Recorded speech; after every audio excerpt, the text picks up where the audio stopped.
हाँ, भगवान राम जब 14 वर्ष को वन में गए तो लक्ष्मण तो 14 वर्ष सोए ही नहीं थे, ऐसा लिखा है।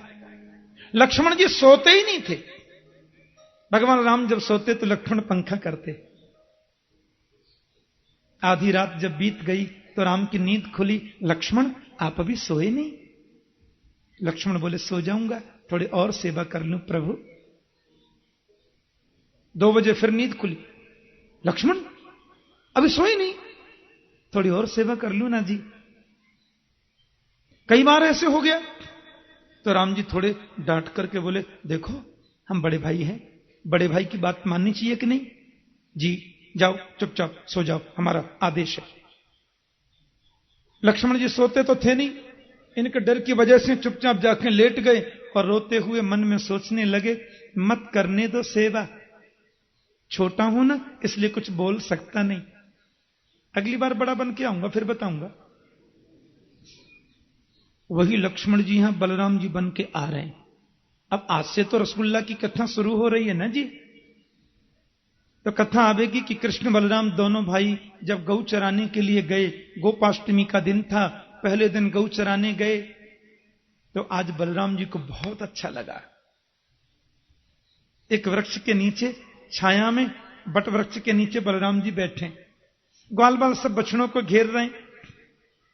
बलराम ने कन्हैया को देखा, बोले लाला यहां पे आ। कन्हैया बोले कहा बात है? बोले जल्दी आ। और गोविंद जब आ गए तो उनको पकड़कर अपनी गोद में सुला लिया और पंखा करने लगे। एक हाथ से सिर को दबा रहे हैं धीरे धीरे, दूसरे हाथ से पंखा कर रहे हैं। गोविंद बोले भैया जी आप बहुत देर से पंखा चल रहे हैं, अब थक गए होंगे, रहने दो। बलराम बोले ना हारे चुप है, पंखा कर रहे हैं। भैया जी आप इतनी देर से पंखा कर रहे हैं, हार गए होंगे, रहने दो। बलराम बोले ना हारे चुप रहे। बड़ा भाई ऐसी बोलता है। 4-5 बार कहा नहीं माने, फिर कन्हैया थोड़े जिद में बोले इतनी देर से पंखा चल रहे हैं, हार गए होंगे, रहने दो। बलराम बोले चुप, बोलने की जरूरत नहीं है, हम बड़े भाई हैं और बड़े जो करते हैं सो अच्छा करते हैं, छोटे बीच में नहीं बोलते, चुपचाप सोते रहो, समझे? डर के मारे कृष्ण सो गए और बलराम घंटों तक हवा करते रहे, पंखा झलते रहे। तो डांटकर भी प्रभु की सेवा करने का अवसर मिलेगा, इसलिए वही लक्ष्मण जी यहां बड़े भ्राता बलराम जी बन करके आ रहे हैं, इसलिए आए हैं कि सेवा करेंगे। तो प्रभु ने कहा वो सेवा करने को बड़े भाई बन के आ रहे हैं, पर योग माया तो टाइम ही नहीं लेने देती। बिल्कुल जन्म लिया, ये कंस महाराज तो बिल्कुल बचने ही नहीं देते, जन्म लेते मार देते। इसलिए योग माया तुम्हें बिना कोई समय गमाए एक काम करना होगा जरूरी, आज्ञा करो ना। बोले देवकी माता के गर्भ में जो 7वां पुत्र है, गोकुल में जो वसुदेव की बड़ी भार्या रोहिणी यशोदा के पास रहती हैं, इस बच्चे को उनके गर्भ में स्थानांतरित कर दो और तुम यशोदा की पुत्री बनकर वहां सो जाना। मुझे लेकर वसुदेव जी आएंगे, मुझे वहां सुला के तुमको लाके दे देंगे, बात खत्म। फिर हम माखन मिश्री खा के जरा मोटे ताजे बन के आएंगे। और ऐसा तुमने कर दिया तो नामधेयानि कुर्वन्ति स्थानानि च नरा भुवि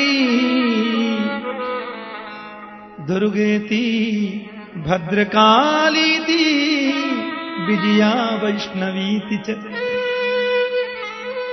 कलयुग में तुम्हारा बहुत नाम होगा, दुर्गा, भद्रकाली, विजया, वैष्णवी, कात्यायनी, अनेक नामों से तुम जानी जाओगी। और तुम्हारी पूजा करके कोई जो चाहेगा सो उसको मिलेगा। अब इससे बड़ी बात और क्या होगी कि कात्यायनी माता, हमारे वृंदावन की जो मां कात्यायनी है, ये तो गोविंद को प्रदान कर देती है। इनके चरणों में निष्ठा बढ़े तो गोविंद को तुम्हारी गोद में दे दे। और गोपियों ने इनकी कृपा से कन्हैया को पा लिया, गोविंद को पा लिया, जिनके चरणों में बैठकर हम भागवतामृत का पान कर रहे हैं। बोलो जय श्री कृष्ण। यही तुम कहते हैं, ठीक है। कंस ने पूछा 7वां क्या हुआ? सेनापति बोले हमको सूचना मिली है 7वां बालक नष्ट हो गया, गर्भ नष्ट हो गया। अच्छा हुआ ना मेरे को मारना पड़ता, अपने आप ही चला गया। लेकिन उस बालक ने तो गोकुल में रोहिणी के यहां जन्म ले लिया। इसलिए बलराम जी देवकी नंदन भी हैं और रोहिणी नंदन भी हैं। कंस ने बड़ी सेना एकत्रित कर रखी है। नारद जी ने सोचा इसको ऐसा डरा करके जाऊं कि माला और ज्यादा जपने लगे, इसका चिंतन और ज्यादा बढ़ने लगे। आहा, कंस ने कहा महाराज जी 8वां आने वाला। नारद जी बोले यही तो चिंता मुझे सता रही है। वो आकाशवाणी बोलती थी कि 8वां मेरा काल है महाराज। अब आप ये तो बताओ 8वां जन्म लेती भागने लगे तो मैं पहचानूंगा कैसे?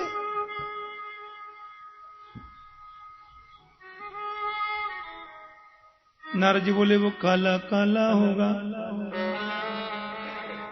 मुरली वाला होगा, देखने में छोटा पर पेट में 1.5 हाथ की दाढ़ी वाला होगा। इतना डरा गए कंस को कि भोजन करने बैठे सो दाल में भी काला जीरा कृष्ण दिखता है। पानी पीते हैं तो गिलास में भी मुरलीधर दिखाई देता है। 24 घंटे इसका चिंतन इतना बढ़ गया, इतना बढ़ गया, और जितना चिंतन ज्यादा बढ़ेगा उतना गोविंद जल्दी मिलेगा। कल सुन रहे थे ना आप प्रसंग में। हाँ, देवताओं को पता चला। और सुनो एक और मीठी बात आपके बताएं। आजकल माता देवकी जितनी सुंदर दिखती हैं उतनी पहले कभी थी ही नहीं। भागवत में लिखा है सादेव की सर्व जगन निवास, निवास भूता नितराम नरेजे। माता देवकी आज इतनी सुंदर क्यों लगती हैं कि त्रिलोकी नाथ सर्व जगन निवास आज देवकी माता के गर्भ में जो है। हाँ, कुछ लोग कहते हैं भगवान कभी गर्भ में आते हैं क्या? आजकल तो गली गली में नए नए धर्म पैदा हो गए ना कलयुग में। कलयुग के पाखंड से लुप्त होए सदग्रंथ, दंभिन निजमति कल्पिकर प्रगट किन्न बहुपंथ। नए नए धर्मों का आविष्कार हो गया है। हाँ, अब तो भगवान ही रक्षा कर सकता है। मैं कहीं कथा कर रहा था, एक सज्जन मेरे पास आए, बोले आपसे शास्त्रार्थ करना है। मैंने कहा हम तो शास्त्र ही नहीं जानते तो अर्थ क्या करेंगे? नहीं नहीं, आपसे कुछ आदान प्रदान करना है विचारों का। मैंने कहा कर लो भाई जी। बोले आप लोग राम जन्म मनाते हैं, कृष्ण जन्म मनाते हैं और उनको फिर भगवान भी कहते हैं। एक बात बताओ, भगवान कभी किसी के गर्भ में पेट में आता है क्या? मैंने कहा ओ भले आदमी, पेट में आने से जो भगवान ही नहीं रहे वो भगवान ही नहीं होता। बोलो जय श्री कृष्ण। मैंने कहा 1 घंटा नहीं, 2-4 मिनट नहीं, पूरा 9 महीना वो गर्भ में रहता है, फिर भी 120% भगवान है। कर्तुम अकर्तुम अन्यथा कर्तुम समर्थ ईश्वर। ईश्वर वो है जो नहीं करने पर भी सब कुछ करे और करने के बाद भी कुछ नहीं करे। जन्म कर्म च मे दिव्यम एवं यो वेत्ति तत्त्वतः। मेरा जन्म दिव्य है, मेरा कर्म दिव्य है, तो जिस गर्भ में मैं आता हूं वो गर्भ भी दिव्य है। तो गर्भ में आने से भगवान नंबर 2 पे आ जाए ऐसी बात नहीं है, वो तो 101 नंबर पे ही रहता है। भागवत में लिखा है कि दुनिया में सबसे छोटी चीज यदि कोई है तो भगवान है, और दुनिया में सबसे बड़ी चीज कोई है तो केवल कन्हैया है, केवल भगवान है। अणोरणीयान महतो महीयान, ऐसा लिखा भागवत। चैंटी के पैरों में बंधा हुआ घुंघरू और हाथी के कंठ में बंधा हुआ घंट, इन दोनों की आवाज मेरे गोविंद को सुनाई देती है। बोलो जय श्री कृष्ण। अब कितनी बड़ी चेंटी, कितना बड़ा उसका पैर, कितना बड़ा घुंघरू और कितनी उसकी आवाज, यह भी वो सुनता है। और हाथी के गले में बंधे बहुत बड़े घंटे की आवाज भी सुनाई देती है, क्योंकि उसको चेंटी के घुंघरू की आवाज सुनने को आना नहीं पड़ता, वो चेंटी के अंदर भी रहता है। बोलो जय श्री कृष्ण। तो गर्भ में क्यों नहीं रह सकता? देवताओं को पता चला कि भगवान आने वाले, तो भगवान की स्तुति गाने के लिए देवता आ गए। हाँ, और सुनो, ये भागवत के 10वें स्कंद का जो दूसरा अध्याय जिसको अभी हम सुना रहे हैं, इसका नाम है गर्भस्तुति। विष्णु स्तुति नाम नहीं है इसका, नाम कृष्ण स्तुति नहीं है, नाम है गर्भस्तुति। क्यों? तो क्या हुआ, एक बार ये गर्भ रोता रोता भगवान की शरण में गया। भगवान ने कहा कौन है? सेनापति बोले कोई गर्भ जी आए हैं।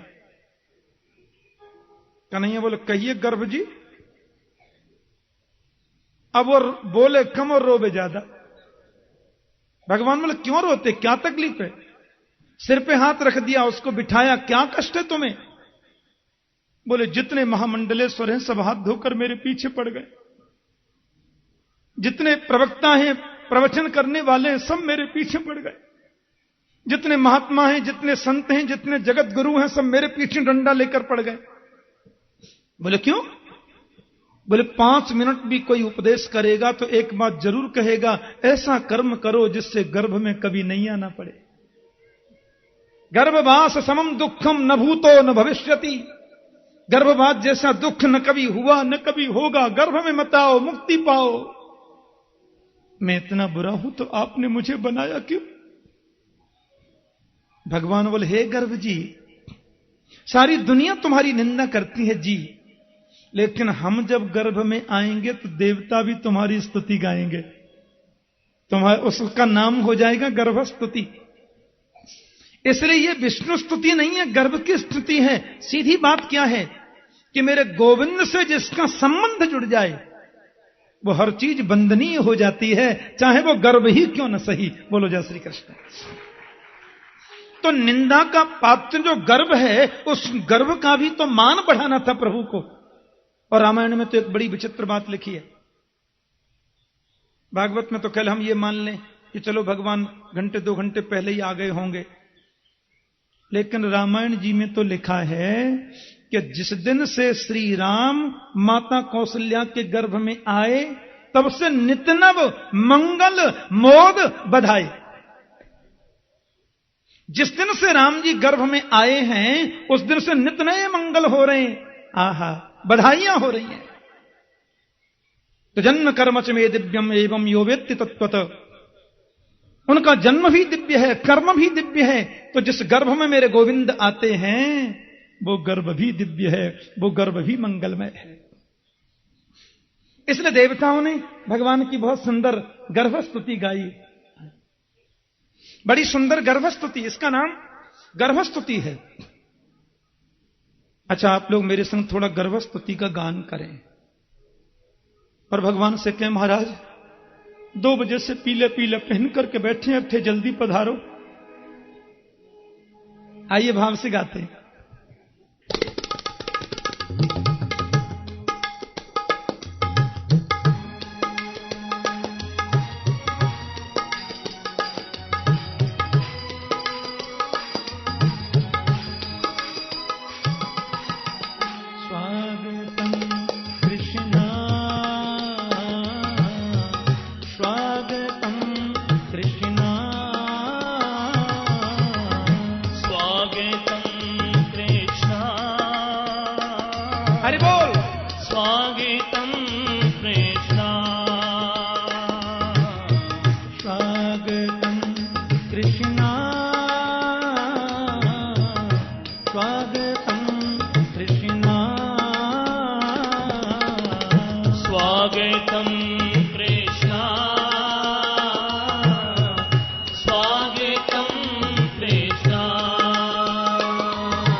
शरणागतं कृष्ण स्वागतं सुस्वागतं शरणागतं कृष्ण स्वागतं सुस्वागतं प्रेम से गाइए शरणागतं कृष्ण स्वागतं कृष्ण स्वागतं कृष्ण स्वागतं कृष्ण स्वागतं कृष्ण कृष्ण स्वागतं कृष्ण स्वागतं कृष्ण स्वागतं कृष्ण स्वागतं कृष्ण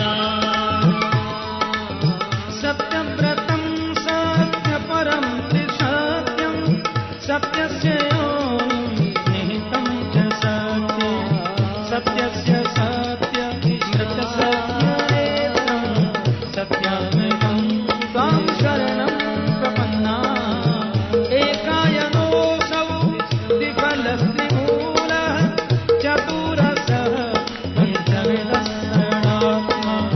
सप्तत्वदोष्टधिष्ठितपोनवासो विसर्जते स्वागतं कृष्ण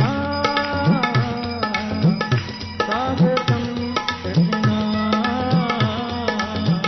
स्वागतं कृष्ण हरि बोल स्वागतं कृष्ण कृष्ण स्वागतं कृष्ण स्वागतं कृष्ण स्वागतं कृष्ण स्वागतं कृष्ण स्वागतं सुस्वागतं शरणागतं कृष्ण स्वागतं हरि बोल स्वागतं शरणागतं कृष्ण स्वागतं सुस्वागतं शरणागतं कृष्ण स्वागतं सुस्वागतं शरणागतं कृष्ण स्वागतं सुस्वागतं शरणागतं कृष्ण स्वागतं सुस्वागतं शरणागतं कृष्ण स्वागतं कृष्ण स्वागतं कृष्ण स्वागतं कृष्ण स्वागतं कृष्ण स्वयंभुजाक्षाखिल सत्त्वधाम्नि क्षमाभिराम वयसतचैतसेके तत्पादकोटेन महत्कृतेन कुर्वन्ति वो वत्सपदं भवामि स्वागतं कृष्ण स्वागतं कृष्ण स्वागतं कृष्ण स्वागतं कृष्ण दिष्ट्याम्बते कुक्षिगतः परपुमान् दिष्ट्याम्बते कुक्षिगतः परपुमान् अंशेन साक्षात् भगवान् भवाय नमः मा भूद्भयं भोजपतिर्मुमुक्षो गोप्ताय दूनां भविता तवात्मज स्वागतं कृष्ण स्वागतं कृष्ण स्वागतं कृष्ण हरि बोल स्वागतं कृष्ण स्वागतं कृष्ण स्वागतं कृष्ण स्वागतं कृष्ण स्वागतं कृष्ण स्वागतं कृष्ण स्वागतं कृष्ण स्वागतं कृष्ण स्वागतं कृष्ण स्वागतं कृष्ण स्वागतं कृष्ण स्वागतं कृष्ण स्वागतं कृष्ण स्वागतं कृष्ण स्वागतं कृष्ण स्वागतं कृष्ण स्वागतं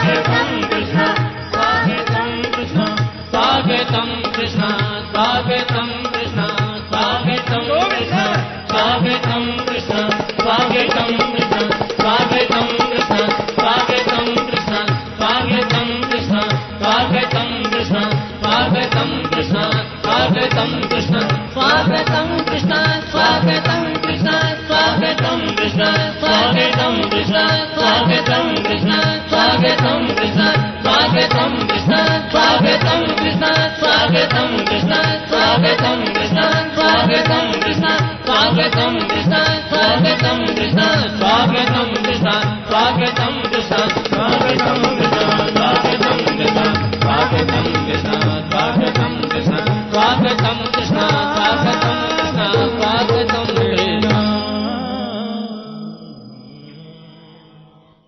सत्यव्रतम सत्यपरम त्रिसत्यम सत्यस्योनिम निहितम च सत्ये सत्यस्य सत्यम मृत सत्य नेत्रम सत्यात्मकम त्वाम शरणम प्रपन्नाः। देवताओं ने बड़ी सुंदर स्तुति गाई। आप सत्यव्रत हैं, आदि मध्यांत सत्य हैं, त्रिकालावाधित सत्य हैं। आपके चरणों में प्रणाम करते हैं।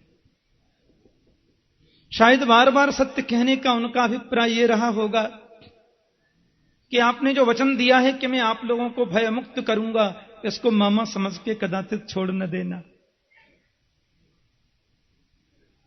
हे अंबुजाक्ष, आपके चरणों का जो आश्रय ले लेते हैं वह व्यक्ति भवसागर को ऐसे ही पार कर जाते हैं। कुर्वन्ति गोवत्स पदम भवाब्धिम। आपको हम बार बार नमन करते हैं, बार बार वंदन करते हैं।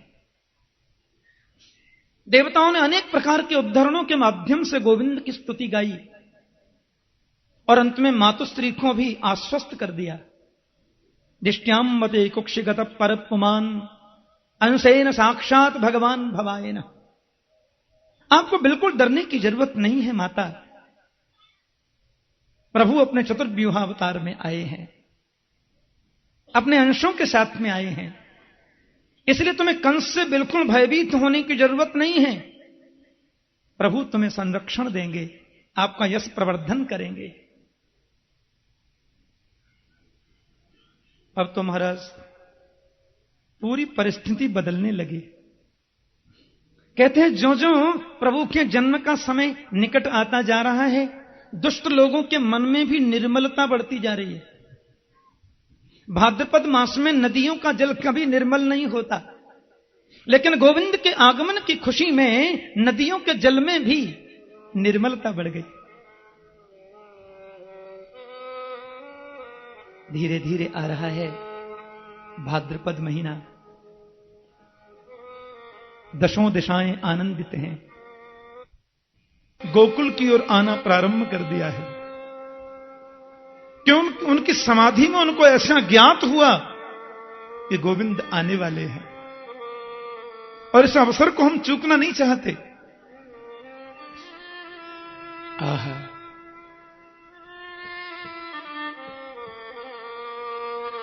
लोगों के मन में उत्साह बढ़ रहा है।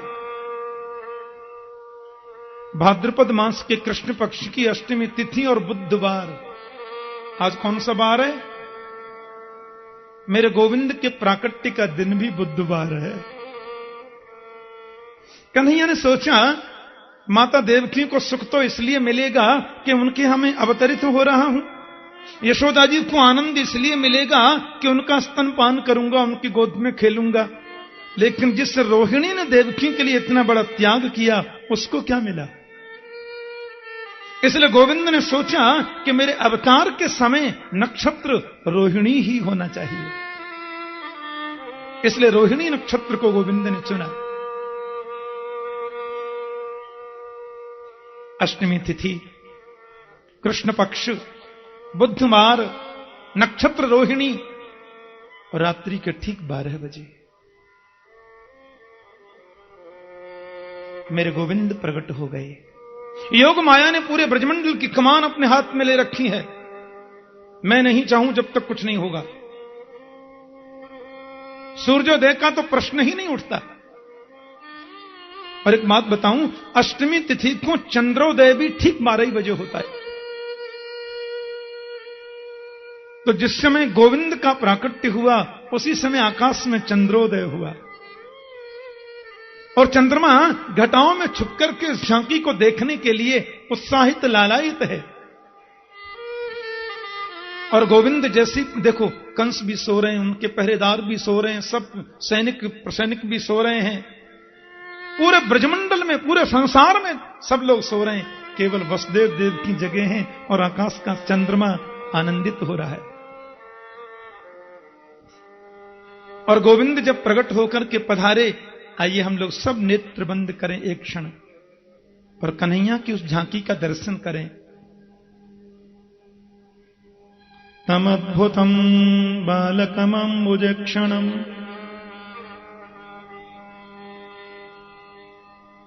तमद्भुतम् बालकमम्बुजक्षणम् पीताम्बरम् सांध्रपयोदसौभगम्। इतनी सुंदर झांकी है। तम अद्भुतम बालकम अंबुजेक्षणम दृष्ट्वा, वसुदेव देव की दोनों ने उस अद्भुत बालक को देखा। सुंदर जिनके नेत्र हैं, शंख जैसी ग्रीवा है, कमल जैसी आंखें हैं, बिम्बाफल जैसे ओष्ठ हैं, मोती जैसे दांत हैं, घुंघराली अलकावली हैं, बिजली को मात करने वाला पीतांबर गोविंद ने धारण किया है। बड़ी सुंदर करधनी है, लेकिन शंख चक्र गदा पद्म धारण किया है। चतुर्भुजम शंख गदायुधायुधम श्रीवत्स लक्ष्मणम गलसोभिकौस्तुभम।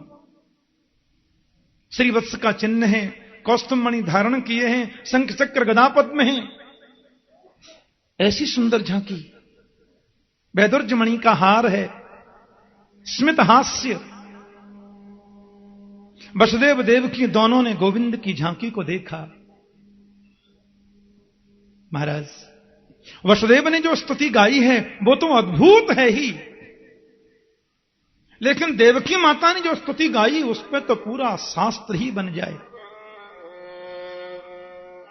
कि रूपम यत्तत्प्राहुरव्यक्तमाद्यम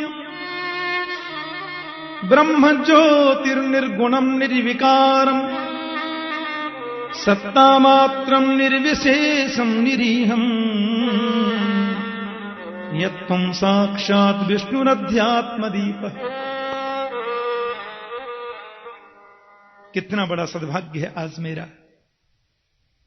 बड़े बड़े मनीषी, बड़े बड़े तत्वज्ञ, बड़े बड़े अमलात्मा समाधि के माध्यम से भी जिनको जानने में असमर्थ रहते हैं, जो निर्गुण निर्विकार निर्विशेष निर्रूप से भी जाना जाता है, जो साक्षात ब्रह्म ज्योति है, जिस पर माया का कभी कोई असर नहीं हो जाता, तो माया से तीत है,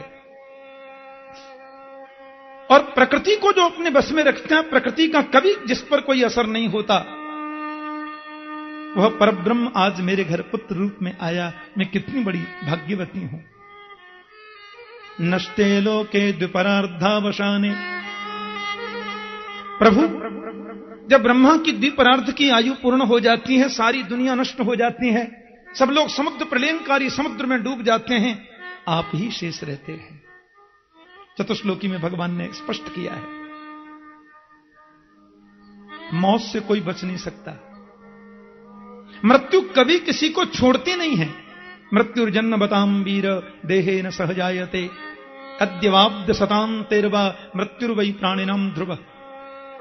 वसुदेव जी कह रहे थे, लेकिन उस मौत से भयभीत मनुष्य यदि आपके चरणों का आश्रय ले ले,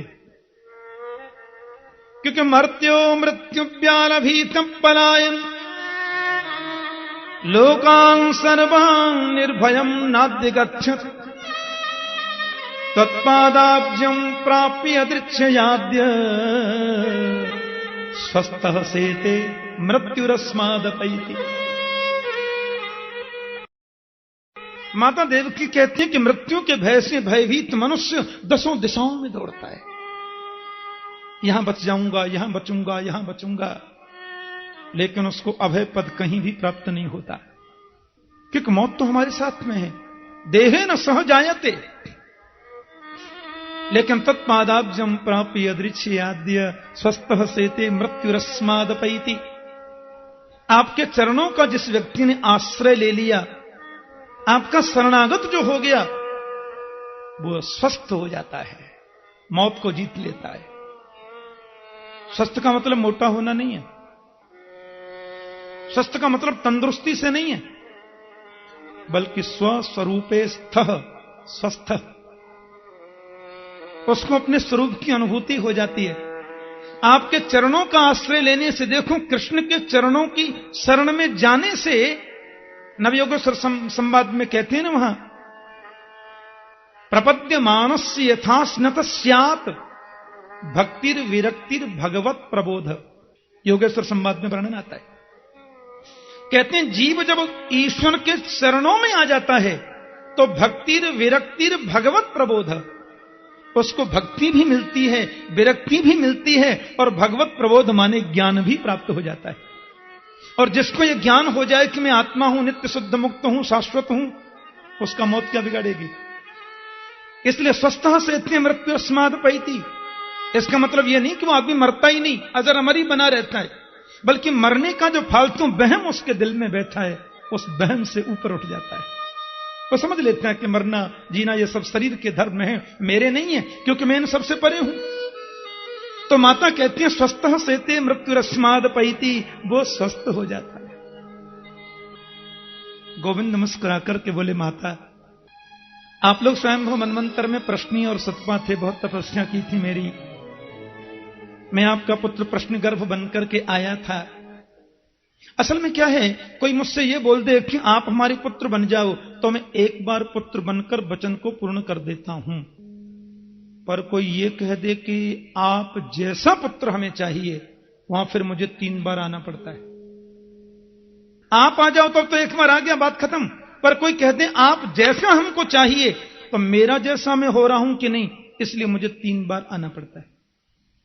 तो पहले प्रश्न गर्भ बन के आया, फिर बामन के रूप में आया जब आप कश्यप अदिति थे, अभी मैं कृष्ण बन के आ गया। माता जी बोली, वो तो बरोबर है महाराज, आपको पुत्र बन के आने की प्रार्थना थी, आप तो पिताश्री बनकर पधारे हैं। ये शंख चक्र गदा पद्म लेकर के काय को आए। भगवान बोले, सुदर्शन तो इसलिए ले आए माता कि वो कंस महाराज है ना, जन्म लेते ही मारने को चले आते हैं। हमने सोचा जो 11 वर्ष बात करेंगे आज ही कर डालेंगे, सो अपन तो सुदर्शन ले आए। मैया बोली, वो तो ठीक है, पर 4 हाथ बालक में गोद में कैसे ले सकते हैं, डर लगता है, संकोच भी लगता है। भगवान बोले, मैं माता जी कहता हूं, आप पुत्र कह दो, बात खत्म। गोद में लेने में तो संकोच लगता है ना प्रभु। कन्हैया ने कहा, सुन लीजिए, अभी यदि कंस आ गया तो मैं जो है बिल्कुल कंस को मार डालूंगा, मेरे पास सब व्यवस्था है। और आप ये चाहें कि मैं बालक मर जाऊं, तो मैं आपकी रक्षा कंस से नहीं कर सकता, बल्कि आपको मेरी करनी पड़ेगी। बोलो। बोले, हम कैसे कर सकते हैं महाराज। बोले, गोकुल में पहुंचा दो, अभी अभी मां यशोदा ने बालिका को जन्म दिया है, हमको उधर सुलाखन के बालिका लाके दे देना। बोले, हथकड़ी बेड़ियां लगी हैं, कैसे। बोले, परवाह नहीं, जीव जब मेरा आश्रय लेता है तो सारे बंधन खुल जाते हैं, मेरा स्वभाव है, बंधनों को खोलने का मेरा मतलब है। और कहते हैं बहुव प्राकृत शिशु, गोविंद छोटे से शिशु बन गए। माता देवकी ने उनको गोदी में लिया और गोदी में लेकर के पहले स्तन पिलाया, दूध पिलाया। कन्हैया को माता ने पहले दुग्ध पान कराया। भूखे कैसे जाते गोकुल, दूध पिलाना जरूरी था कि नहीं। और इस बात की पुष्टि भगवान 10वें स्कंद के उत्तरार्ध में करते हैं। हां, भगवान के जितने भाई कंस ने मार दिए थे, उन सब भाइयों को जब लेकर के आए ना, आसन मरीचे षटपुत्रा पूर्णायाम प्रथमेंतरे, और वो भाई लोग जब आए और माता देवकी का स्तन पान करके चले गए, तो वहां सुखदेव जी ने एक बड़ी मीठी बात कही है। बोले, पीत शेषम गदाभृत। कृष्ण के उन 6 भाइयों ने माता देवकी जी का वही दूध पिया जो कृष्ण के पीने से बच गया था। बोलो जय श्री कृष्ण। यदि कृष्ण आज दूध न पीते तो वहां पीत शेषम गदाभृत सुखदेव जी कभी ना कहते। इसका मतलब मैया ने यहां दूध पिलाया था बहुत लाड़ से, छोटे बन गए तो पिला दिया। अब वहां पता नहीं सूप रखा था कि डलिया रखी थी, उसमें रख दिया बसदेव जी ने, और गोविंद को लेने को हाथ बढ़ाया, सो हथकड़ी खुल गई।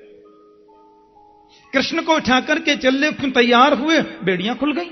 चट चट करके ताले टूट गए, दरबान सो गए, मंत्री संतरी खंत्री सब सो गए, महाराज तो गहरी निद्रा में हैं। चंद्रमा घटाओं में छुप करके गोपाल की झांकी को देख रहा है और लिखते हैं मंदम मंदम जलधरा, मंद मंद बारिश होने लगी, मंद मंद जल बरस रहा है। इतना सुंदर भाव। और जब गोविंद को लेकर के वसुदेव जी चल रहे हैं तो यमुना महारानी के मन में बहुत उत्साह जगा। मेरे को तो क्योंकि ये तो पटरानी है ना, कृष्ण की पत्नी है। हाँ, यमुना जी ऊपर को उठने लगी, मुझे तो दर्शन करने हैं गोपाल के, मेरे पतिदेव पधारे। कन्हैया बोले कर लो बात, इनको दर्शन करने की मची है, पर यह पता नहीं कि हमारा दर्शन तो तभी होगा ना जब पिताजी पूरे डूब जाएंगे। इसलिए गोविंद ने अपने चरणों को नीचे लटका दिया और कहते चरण स्पर्श करके चले गए। एक संत बड़ा सुंदर भाव लिखते हैं, एक महापुरुष लिखते हैं कि यमुना जी ऊपर को चली, क्योंकि कृष्ण जब उनके पतिदेव हैं तो वसुदेव जी ससुर जी हुए कि नहीं। और जैसे यमुना जी ऊपर को आई, कन्हैया को देखने के चल रही थी ना, कृष्ण को देखने की इतनी लालसा थी कि ससुर जी की दाढ़ी उसको दिखी नहीं। कन्हैया ने अपने चरण से इशारा किया, दिख नहीं रहा ससुर जी जा रहे हैं, बोलो जय श्री कृष्ण। तो शर्म के हमारे नीचे घूंघट करके चली गई। या तो ये समझे कि वो आई थी कृष्ण दर्शन करने को, पर ससुर जी की दाढ़ी देखी तो संकोच के मारे नीचे चली गई। पीछे शेष जी महाराज आ रहे हैं, मार्गम ददौ सिंदूरिवस्त्रिय पते, मार्ग दे दिया। माता यशोदा के घर कन्या ने जन्म लिया है, बड़ी पावन झांकी है। वहां भी सब सो रहे हैं, नंद बाबा गौशाला में सो रहे हैं, नदरानी महल में शयन कर रही हैं, दास दासियां सब शयन कर रहे हैं, दास दासियां सब सो रहे हैं, सेवा में लगे थे, नदरानी की सेवा में, सब सेवा में ही सो गए। महात्मा वसुदेव जी को जरा सी रोशनी दिखाई दे रही है। नंद जी का जो महल है ना, उसका एक द्वार यमुना किनारे है और दूसरा द्वार गोकुल के बीच में। तो यमुना किनारे वाले द्वार से प्रवेश किए और पुराणांतर में तो यहां तक लिखा है कि वसुदेव ने जब नंद जी के घर में प्रवेश किया तो उनकी सिद्धि पर लगे हुए हीरों को देख करके आंखें खुली की खुली रह गईं। इतना वैभव है नंद महाराज के घर में कि वसुदेव ने उनकी सिद्धियों पर लगे हुए हीरे जवाहरात को देख करके आश्चर्य व्यक्त किया।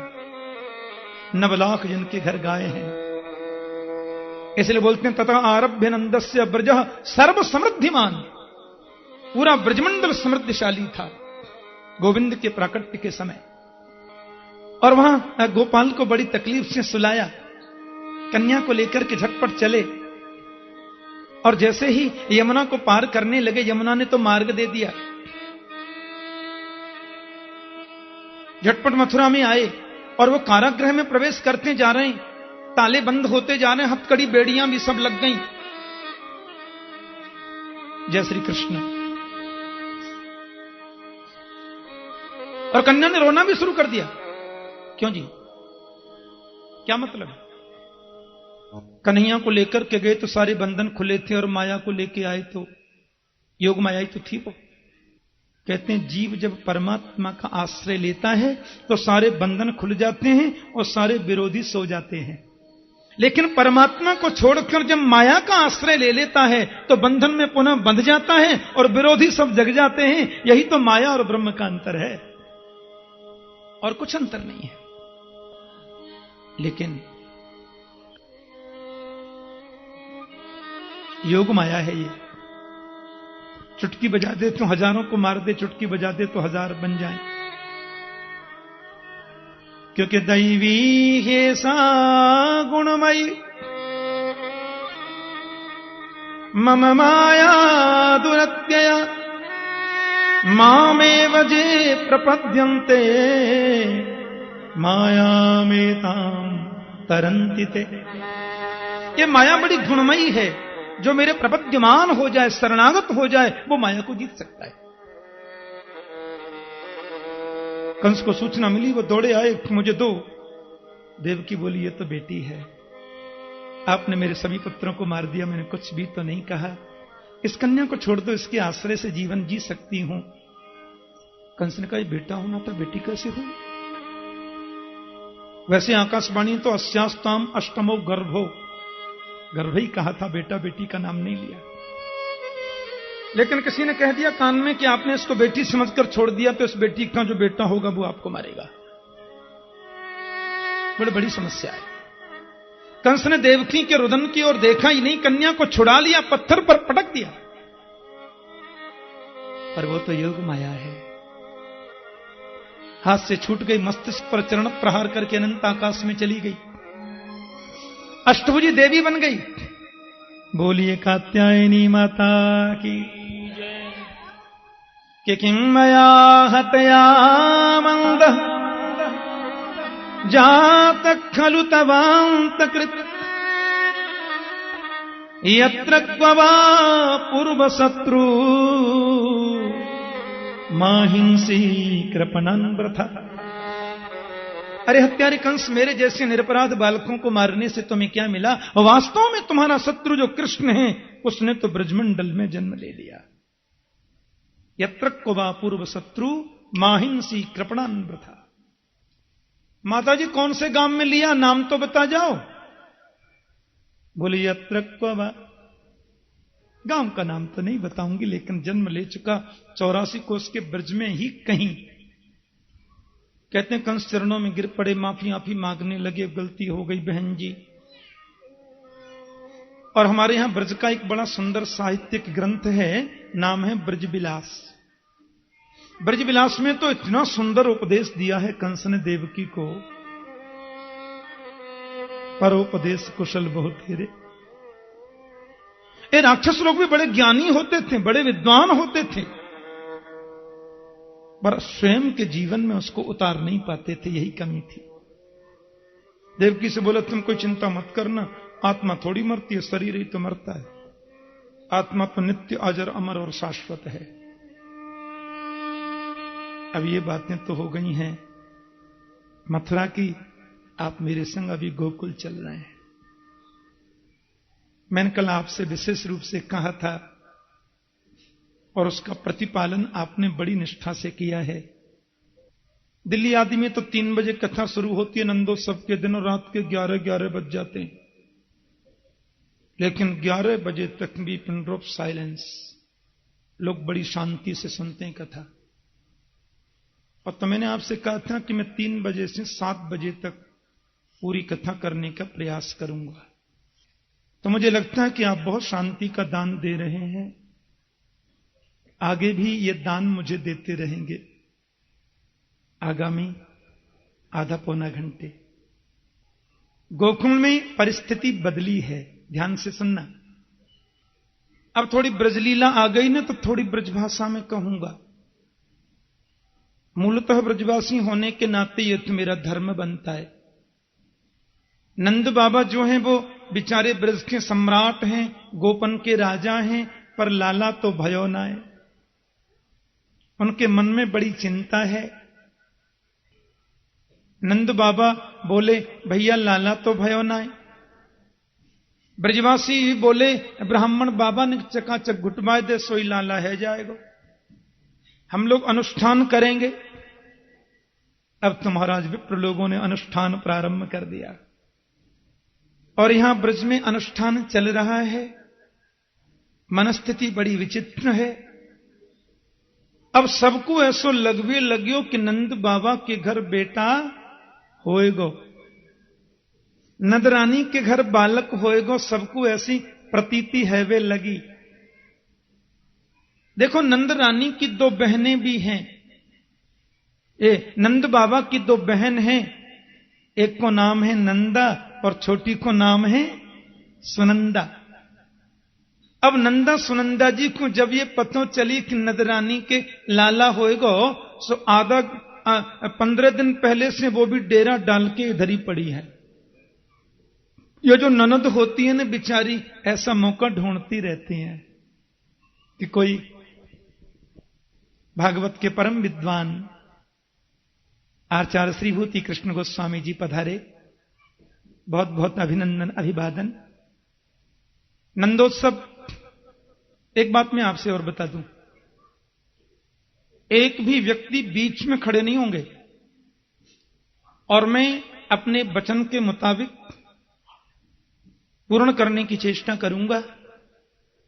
और आप यदि गड़बड़ जरा भी करेंगे तो आरती कराने में 1.5 मिनट लगेगी मुझे। वृंदावन धाम है, माता कात्यायनी की सन्निधि है, पूज्य महाराज श्री बैठे हैं और आज भागवत का विचित्र पवित्र उत्सव है, इसलिए बहुत शांति से श्रवण करेंगे। अब नंदा सुनंदा को बड़ो आनंद भयो। सुनंदा जी बोली, मैं चल करके देखूं, भाभी रोज तो बड़ी जल्दी जग जायो करें, आज क्यों ना जगी।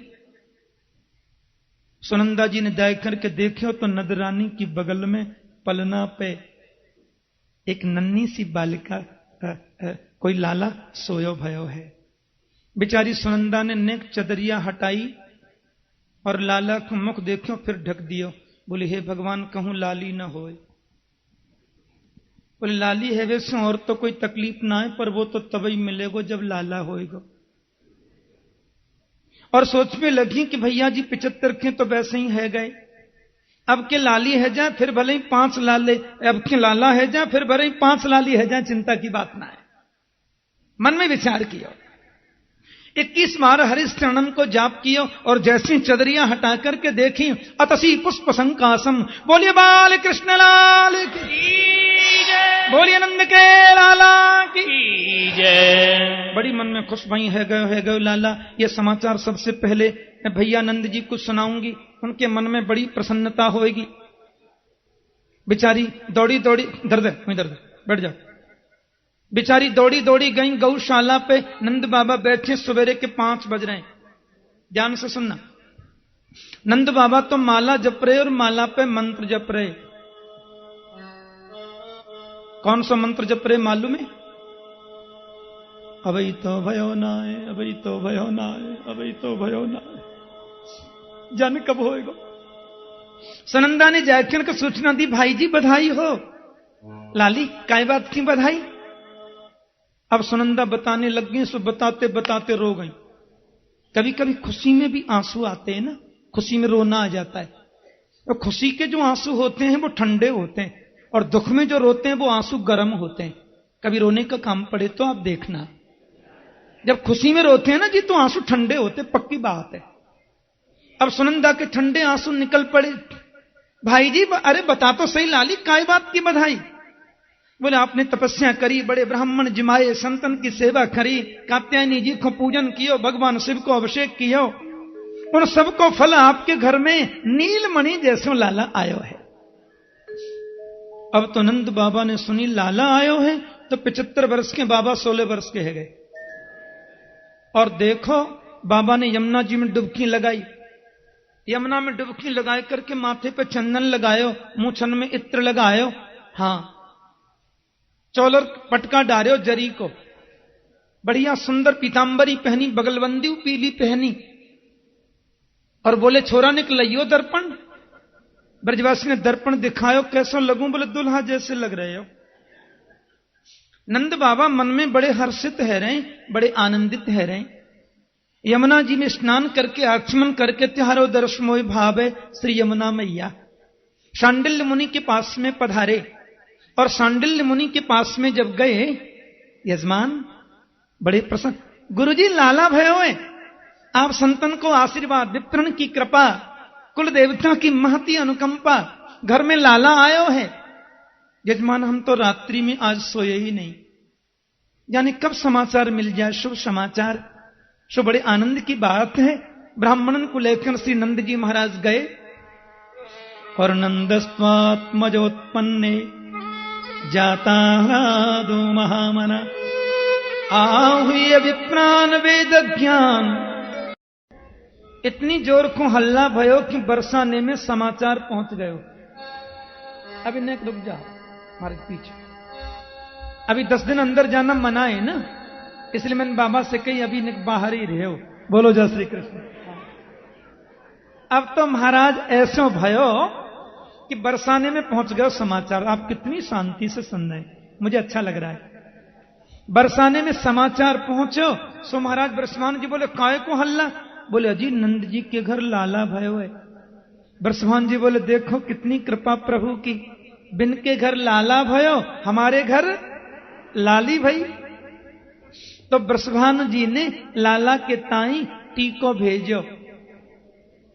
अब बरसाने की गोपी जो अभी टीको लेके आई ना, थोड़ी बिफोर आ गए 2 मिनट, तो सब गोपियां टीका लेके आ रही हैं।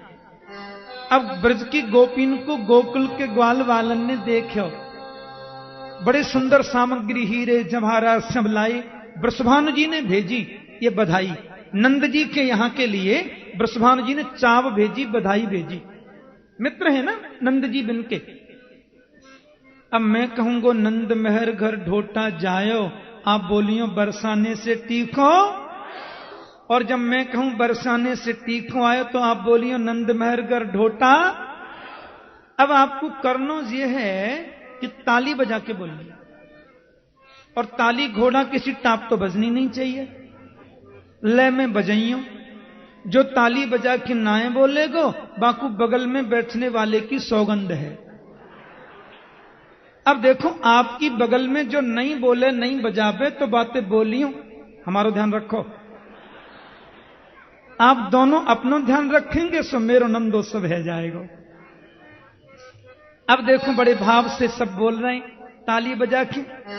नंद महरगर ढोटा जायो, बरसाने दीदी को आयो, नंद महरगर ढोटा जायो, बरसाने दीदी को आयो, नंद महरगर ढोटा जायो, बरसाने दीदी को आयो, नंद महरगर ढोटा जायो, बरसाने दीदी को आयो, नंद महरगर ढोटा जायो, बरसाने दीदी को आयो, नंद महरगर ढोटा जायो, बरसाने दीदी को आयो, नंद महरगर ढोटा जायो, बरसाने दीदी को आयो, नंद महरगर ढोटा जायो, बरसाने दीदी को आयो, नंद महरगर ढोटा जायो, बरसाने दीदी को आयो, नंद महरगर ढोटा जायो, बरसाने दीदी को आयो, नंद महरगर ढोटा जायो, बरसाने दीदी को बोलो नंद महरगर ढोटा जायो, बरसाने दीदी को बोलो नंद महरगर ढोटा जायो, बरसाने दीदी को नंद महरगर ढोटा जायो, बरसाने दीदी को बोलो नंद महरगर ढोटा जायो, बरसाने दीदी को बोलो नंद महरगर ढोटा जायो, बरसाने दीदी को ढोटा जायो, बरसाने दीदी ये को बोलो नंद महरगर ढोटा जायो, बरसाने दीदी को बोलो नंद महरगर ढोटा जायो, बरसाने दीदी को बोलो नंद महरगर ढोटा जायो, बरसाने दीदी को बोलो नंद महरगर ढोटा जायो, बरसाने दीदी को बोलो नंद महरगर ढोटा जायो, बरसाने दीदी को बोलो नंद महरगर ढोटा जायो, बरसाने दीदी को बोलो नंद महरगर ढोटा जायो, बरसाने दीदी को बोलो नंद महरगर ढोटा जायो, बरसाने दीदी को बोलो नंद महरगर ढोटा जायो, बरसाने दीदी को बोलो नंद महरगर ढोटा जायो, बरसाने दीदी को नंद महरगर ढोटा जायो, बरसाने दीदी को बोलो नंद महरगर ढोटा जायो, बरसाने दीदी को जय जय नंद महरगर ढोटा जायो, बरसाने दीदी को बोलो नंद महरगर ढोटा जायो, बरसाने दीदी हरि को बोलो नंद महरगर ढोटा जायो, बरसाने दीदी को जय जय नंद महरगर ढोटा जायो, बरसाने दीदी जय को बोलो नंद महरगर ढोटा जायो, बरसाने दीदी को बोलो नंद महरगर ढोटा जायो, बरसाने दीदी को जय जय नंद महरगर ढोटा जायो, बरसाने दीदी को बोलो नंद महरगर ढोटा जायो, बरसाने दीदी को नंद महरगर ढोटा जायो, बरसाने दीदी हरि को बोल नंद महरगर ढोटा जायो, बरसाने दीदी को बोल नंद के लाला की। जय। आप देखो इतनी जोर से सब गा रहे हैं, नंद महर घर ढोटा जायो, बरसाने से टीको आयो। एक ब्रजवासी ने कहा कि मालूम है, इतनी बड़ी परात ले लीनी हाथ में, और वह परात में माखन के 500 ग्राम के गोला बनाए, इतने बड़े बड़े माखन के गोला। सुनो, अब सब तो गा रहे नंद महर घर ढोटा जायो, बरसाने से टीको आयो। वो ब्रजवासी कहा करे मालूम, वो माखन के गोला एक दूसरे के मुंह पे मारे। हे भगवान, बाई भीड़ में वो 95 की माता जी आ गई। भगवान की कृपा से बिन के मुंह में एक भी दांत नहीं, वो तो बिना दांत वाली वेदांती मैया। अरे जाके दांत नहीं वो वेदांत, यही तो कहें ब्रज में वेदांती, जाके दांत नहीं वो वेदांती। हाँ, अब देखो हिंदी में कहें क्या हुआ है, हमारी ब्रजभाषा में बोले कहा भयो है। सो मैया तो जा रही दूसरी जगह, भीड़ देखी, बालक लूट रहे, लुटा रहे, माखन के गोला फिक रहे। सो भीड़ के बीच में आ गई और बड़े प्रेम से पूछने लगी, चौरे लालाओ ये का भयो है? अब जैसे ही बा ने पूछी का भयो है, एक ब्रजवासी ने निशानों साध के ऐसे गोला मारे, सो मुंह में है कि सटाक से पेट में ही चले गए। सनो दांते ही ना है तो रुके कांते। पहले तो बाने मुंह चाटे हो, फिर बोली धीरे से, लालाओ ये कहां भयो है बेटा? अरे अम्मा अब पतो ना चली कहां भयो है? नंद जी के छोरा भयो है। मैया बोलिए हम बे भगवान करें ऐसे छोरा तो रोज ही होयो करे। अब देखो महाराज वो 95 वर्ष की मैया 16 वर्ष की है गई। नदरानी के लाला भयो सुनते ही भाव से गा रही है, नंद जी के आंगन में बज रही आज बधाई, नंद जी के आंगन में बज रही आज बधाई, नंद जी के आंगन में बज रही आज बधाई, नंद जी के आंगन में बज रही आज बधाई। 100 बार बधाई लोगो, 100 बार बधाई लोगो, 100 बार बधाई लोगो, 100 बार बधाई लोगो, यहाँ लाखों बार बधाई, नंद जी के आंगन में बज रही आज बधाई, नंद जी के आंगन में बज रही आज बधाई, नंद जी के आंगन में बज रही आज बधाई, नंद जी के आंगन में बज रही आज बधाई। चमत्कार सा हो गया लोगों, हो गई बात निराली, चमत्कार सा हो गया लोगों, हो गई बात निराली।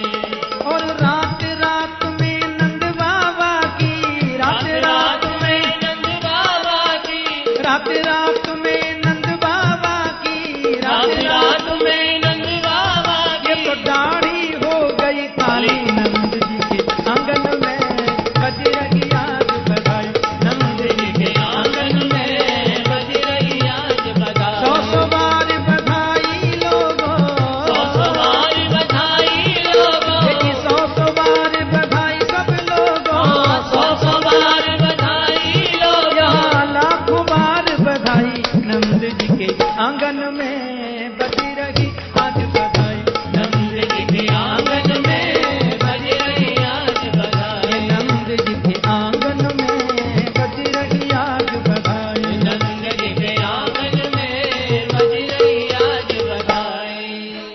60 साल के बूढ़े देखो हो गए आज जवान, 60 साल के बूढ़े देखो हो गए आज जवान। और नाचे कूदे धूम मचावे, नाचे कूदे धूम मचावे, और मीठी बोले बाल, नंद जी के आंगन में बज रही आज बधाई, नंद जी के आंगन में बज रही आज बधाई। 100 बार बधाई लोगो, 100 बार बधाई लोगो, लाखों बार बधाई, नंद जी के आंगन में बज रही आज बधाई, नंद जी के आंगन में बज रही आज बधाई। हरि बोल।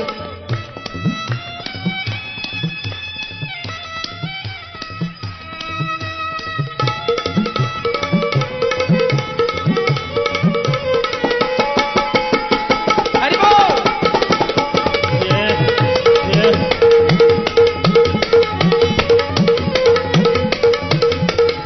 आशीर्वाद दे रही हैं, जुग जुग जी बेलाल तिहारो ये आशीष हमारी, जुग जुग जी बेलाल तुम्हारो ये आशीष हमारी। ऐसे देह आशीष सब ही मिल, ऐसे देह आशीष सब ही मिल, गाँव में ब्रज बन बारी, नंद जी के आंगन में बज रही आज बधाई, नंद जी के आंगन में बज रही आज बधाई। 100 बार बधाई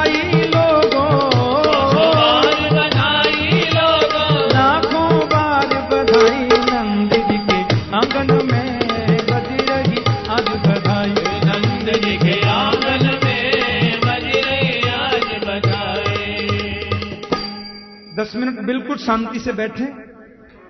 पीछे वाले मैंने कहा ना बैठे बैठे मटक लेना आप, कोई बात नहीं, लेकिन शांति से 10 मिनट सुनेंगे। इतनो आनंद भयो कि पूरो ब्रजमंडल मिठाई में बदल गयो। आज बर्फी सी ब्रज नारी बनी, लाला के जन्म की खुशी में ब्रज की गोपी बर्फी बन गई। आज बर्फी सी ब्रज नारी बनी, और गुंजिया से गीत और गूंजा से ग्वाला, पेड़ा से प्यारे बने बलदेव जी, रस खीर सी रोहिणी रूप रसाला, कि नंद महीप बने नमकीन, कि गोकुल गोप सब गरम मसाला, जायो यशोदा जलेबी सी रानी ने, आज रबड़ी सी रात में लड़ुआ सुलाला। जायो यशोदा, जायो यशोदा जलेबी सी रानी ने,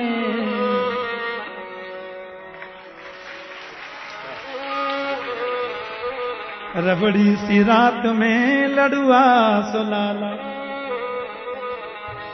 आहा, नंदोत्सव का सबसे बड़ा आनंद तो हमको ही आ रहा है? बधाई दे रहे नंद बाबा ने, सबको बधाई देनी। आज हमारे बाबा ही तो नंद बाबा हैं। बोलिए नंद बाबा की जय। तो महाराज पूरा ब्रजमंडल है गयो मिठाई, कि पूत सपूत जन्यो यशुधा, इतनी सुन के वसुधा सब दौरी, देवन के आनंद भयो, पुण्य धावत गावत मंगल गौरी। नंद कछु इतनो जो दियो, घनश्याम कुबेरहु की मति बोरी, देखत मोहि लुटाई दियो, न बची बचिया छचिहा न पिछोरी। बड़े आनंद में भर के सब लोग गाए रहे हैं। अब देखो केवल 5 मिनट आप इतनी शांति से सुनेंगे। अब आप लोग 5 मिनट सुनेंगे प्रेम से, उसके बाद बहुत सामग्री, देखो नंद बाबा ने कितनी सामग्री लुटावे के लिए रखी है। चश्मा संभाल के आप हम सब लोग लूटेंगे ना बाद में। पर नंद बाबा जब लुटाए रहे, अटारी पर चढ़ के वाई भीड़ में एक ढाड़ी को आए गए। 5 मिनट बिल्कुल शांति से। बाबा बधाई हो। बाबा ने की आओ भैया ढाड़ी के, कैसे आयो? बोले मेरे मन आनंद भयो, ब्रजराज ही याचन आयो। हमारी ब्रजभाषा का, ब्रज का बड़ा सुंदर पद है। मेरे मन आनंद भयो, ब्रजराज ही याचन आयो। अपने अपने मन को मतो, कहे सब परिवार पठायो। बाबा आज मुझको पतो चली कि मेरे यजमान नंद जी के लाला भयो, सो मैं भी बधाई लेवे आयो। मेरे घर के सब लोग बोले हम भी लेंगे, हम भी लेंगे। अब मैं ज्यादा व्याख्या नहीं करूंगा, आप सब ब्रजभाषा समझते हैं। बाबा ने की कौन ने कहा का मांगे हो? तू मांग भैया। कि मेरे तात कहो समझाई राय सो, तू जाए असी शादी जो, 200 भैंस दूध मन मन की, मेरे काजे लीजो। मेरे पिताजी ने 200 भैंस 1-1 मन दूध देने वाली मांगी है। बाबा ने की भैंस तो हम रखे ना, पर तुम्हारी व्यवस्था करवा देंगे। बाबा की बात मानकर मैं आयो बाबा, तो मेरे ताऊ जी बोले हम भी लेंगे।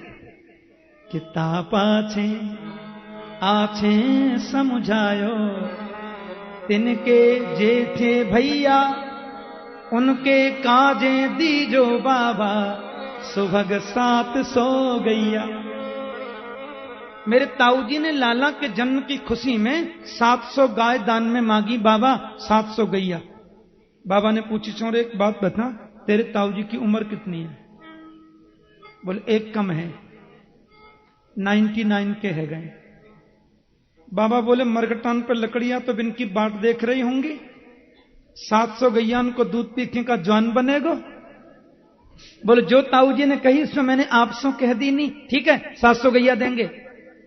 ताऊजी की बात मानकर जब मैं आयो तो मेरो बेटा बड़ो अति ही सुखदाई, तैसे ताके साथी वाके काजे दीजो बाबा, सुभग 700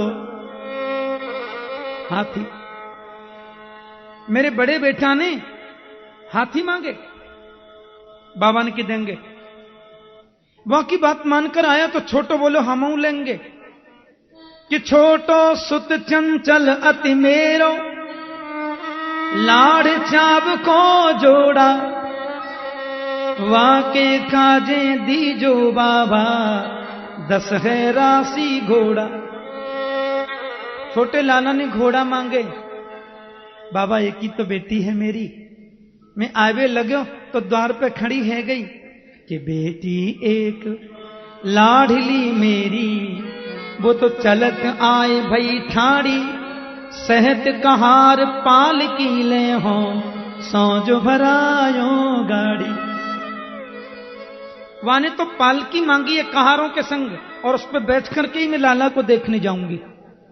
बाबा हमारी जो पुत्रवधू है ना, बेटा की बहू, हमसे कभी नहीं बोली, पर जब आंखों पतो चली कि नंद जी के लाला भयो, सो बाबा वो तो घूंघट में से बोल गई कि मेरी बेटा बधू लाज तज मोसो, घूंघट मुख दे बोली, नक सिकलो गहनो सब ले हो, तीहर से ती चोली।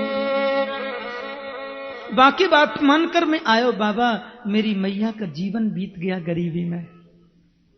मेरी माता कहो दही धर आगे, अरे सुन बेटा मेरी सीख, ऐसो दान मांगियो नंद सो, हम बहुरी न मांगे भी। मैया बोली यजमान के घर बेटा भयो है, और किसी के घर तो हम मांग नहीं सकते। आज यजमान के घर से ऐसा दान लाना बेटा कि फिर कभी भीख मांगनी न पड़े। सबकी बात मानकर मैं आवे लगे। बाबा तो तब बोली हाई कमान, कहां जा रहे हो? हमने कहा हमारे यजमान नंद जी के लाला भयो सो बधाई लेने जा रहे हैं। हाँ 2 घंटे से सुन रही हूं, कोई बैलगाड़ी भर करके गहने मांग रहे हैं, कोई हाथी घोड़ा मांग रहे हैं। सुनो जी। बोले तुम बताओ तुम्हें क्या चाहिए? तो मेरी घरवाली ने बहुत सुंदर बात कही बाबा, कि तब बोली मेरी घरवारी, अजी नीके नीके जइयो, और थोड़ो दे बहुत कर मानो, प्रीति राख घर आइयो। अलप मनोरथ कीनो, जो कछु कहो सुन्यो काहू सो, दूनो दूनो दीनो। दुगना दुगना करके दिया, क्योंकि जन गोविंद बलबीर बड़ाई, कहाँ ही सुनहि जे गावे, धर्म अर्थ और मोक्ष पदार्थ, क्रियन सहित सब पावे। नंदोत्सव का शेष भाग तो हम सवेरे 9 बजे से सुनेंगे। आइए बड़े भाव बड़ी श्रद्धा से अब गाएं।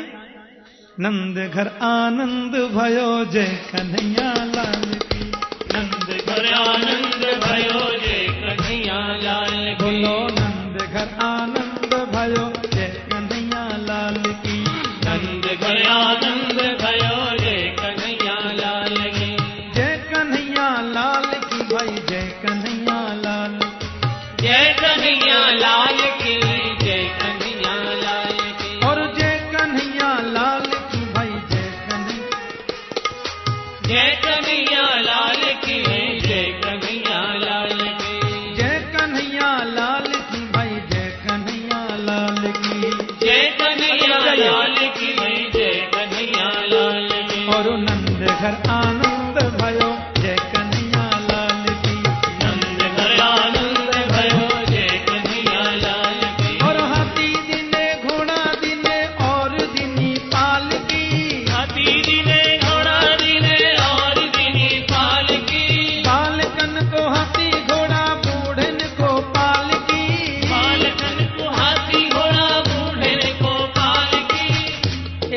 आपको बता दें, लुटाने की सामग्री बहुत आई है, बरसाने से भी आई है।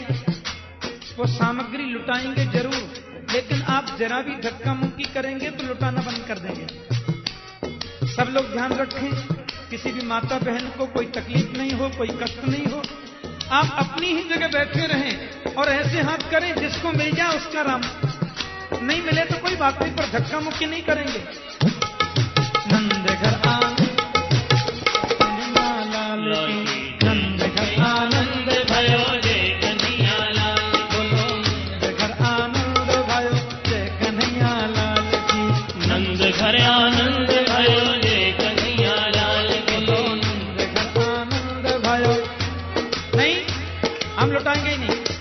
मैंने कहा ना, बैठे बैठे लीजिए, ऐसे हम लुटाएंगे नहीं। आप इस तरीके से एक दूसरे पर गिरेंगे, नहीं करना है ऐसा काम। सबको गेट पे दे देंगे, बात खत्म। बिल्कुल बैठ जाओगे तो ही लुटाएंगे नहीं, महाराज जी लुटाएंगे अपने हाथ से, लेकिन सब लोग बैठ जाएंगे तो ही लुटाएंगे। नंद घर आनंद भयो जय कन्हैया लाल की। नंद घर आनंद भयो जय कन्हैया लाल की। और नंद घर आनंद भयो जय कन्हैया लाल की। नंद घर आनंद भयो जय कन्हैया लाल की। बोलो नंद घर आनंद भयो जय कन्हैया लाल की। नंद घर आनंद भयो जय कन्हैया लाल की। बोलो नंद घर आनंद भयो जय कन्हैया लाल की। नंद घर आनंद भयो जय कन्हैया लाल की। बोलो नंद घर आनंद भयो जय कन्हैया लाल की। देखिए, आप बिल्कुल आगे नहीं आए, ऐसा मत करिए। नंद घर आनंद भयो जय कन्हैया लाल की। नंद घर आनंद भयो जय कन्हैया लाल की। बोलो नंद घर आनंद भयो जय कन्हैया लाल की। बोलो नंद घर आनंद भयो। जय आगे कन्हैया जाके लाल की। नंद, महाराज जी आगे जाके नंद घर आनंद भयो जय कन्हैया लाल की। बोलो नंद घर। एक बार फिर बता दें, देखिए इधर माता बहनें हैं, इधर कोई पुरुष नहीं आए, सब लोग इधर हो जाइए।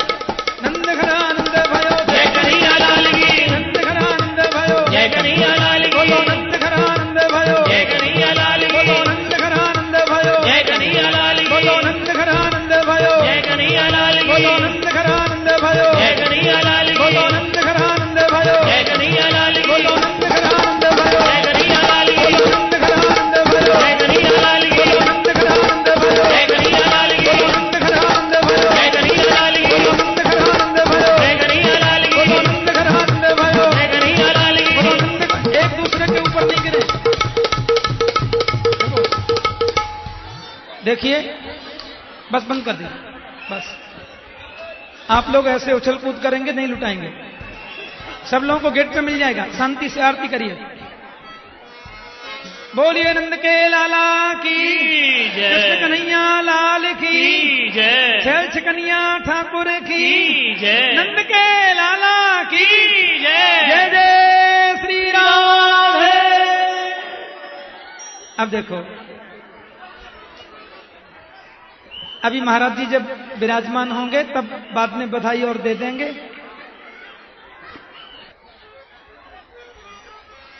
देखिए, आप सब लोगों की ओर से श्री कृष्ण जन्म महोत्सव की बधाई पूज्य महाराज जी को देने जा रहे हैं।